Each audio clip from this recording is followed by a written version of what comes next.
परम पावन पूज्य प्रवर के चरणों में वंदना। बंधुओं, तीर्थंकर वे होते हैं जो तीर्थ की स्थापना करते हैं, धर्म का प्रवर्तन करते हैं। 24 तीर्थंकरों में सर्वप्रथम भगवान ऋषभ हुए। भगवान ऋषभ और अन्य तीर्थंकरों की अपेक्षा कुछ भिन्न हुए हैं, कुछ विशेष रहे हैं। उन्होंने केवल धर्म का प्रवर्तन ही नहीं किया, अपितु धर्म के प्रवर्तन के साथ साथ मानवीय संस्कृति को स्थापित करने का अगर किसी को श्रेय जाता है तो वह भगवान ऋषभ को जाता है। उन्होंने केवल धर्म तंत्र को स्थापित नहीं किया, धर्म तंत्र के साथ साथ राजतंत्र का भी मार्ग बताया। अवसर्पिणी काल के प्रथम तीर्थंकर भगवान ऋषभ हुए।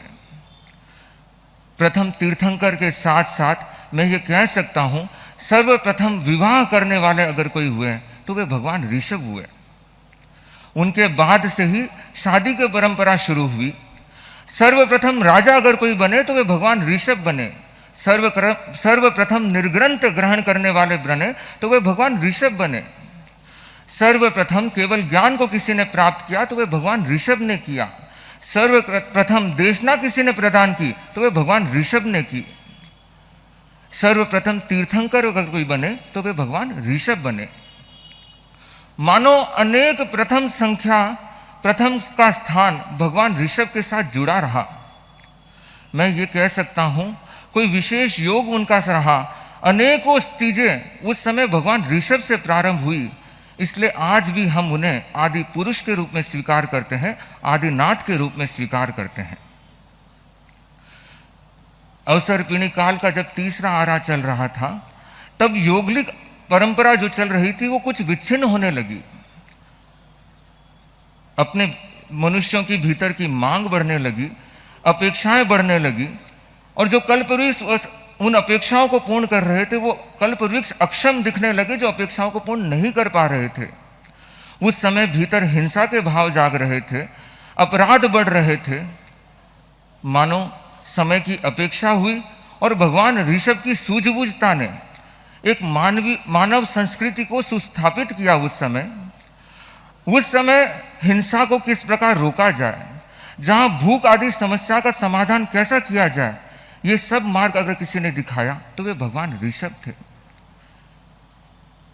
असी मसी कृषि का ज्ञान देने वाले अगर कोई हुए तो वे भगवान ऋषभ हुए। अस्त्र शस्त्र का निर्माण कैसे किया जाए, क्षत्रिय समाज का निर्माण कर उस अस्त्र शस्त्र को कैसे प्रयोग करना, कहाँ प्रयोग करना, कब प्रयोग करना, अगर ये किसी ने सिखाया तो वे भगवान ऋषभ ने सिखाया। खेती करना, किस प्रकार खेती की जा सकती है, उसके बाद किस प्रकार फलों को पकाया जा सकता है, अग्नि का प्रज्वलन करना, ये आदि चीजें सिखाई है तो ये भगवान ऋषभ ने सिखाई है। अपने पुत्रों के माध्यम से उन्होंने जनता को 72 कलाओं का ज्ञान दिया। आज जहां नारी समानता की बात हम सुनते हैं, नारी समान अधिकार की बात सुनते हैं, तो उस समय भगवान ऋषभ ने अपनी पुत्रियों को लिपियों का ज्ञान दिया, अपनी पुत्रियों के माध्यम से 64 स्त्री कला का ज्ञान दिया। इस प्रकार अंकों का ज्ञान, अनेक कलाओं का ज्ञान अगर हमें आज प्राप्त होता है तो वह भगवान ऋषभ से प्राप्त होता है।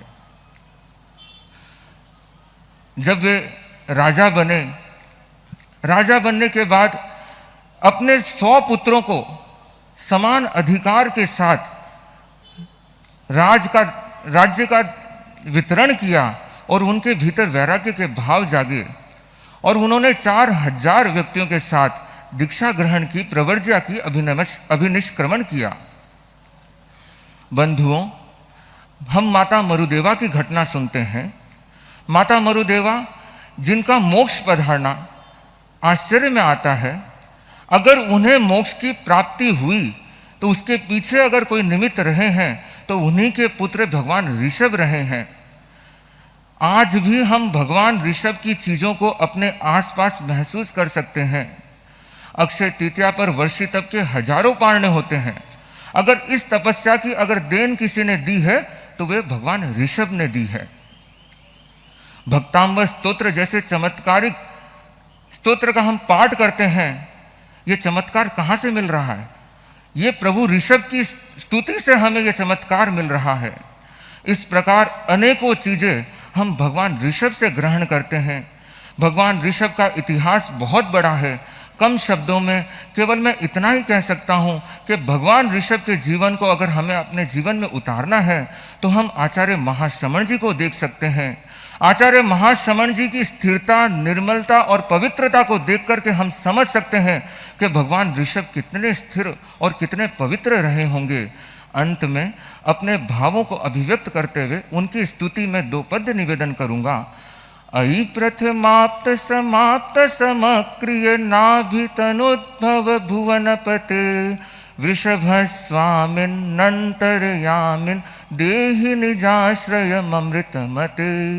प्रथम जिनेश्वर गुरुतर भक्त्या तव चरणस्मरणं विदधे। कुरु कुरु करुणा मपहर विपदम देहि शिवास्पदममृत निधे। देहि शिवास्पदममृत निधे। इन्हीं भावनाओं के साथ ओम अरहम।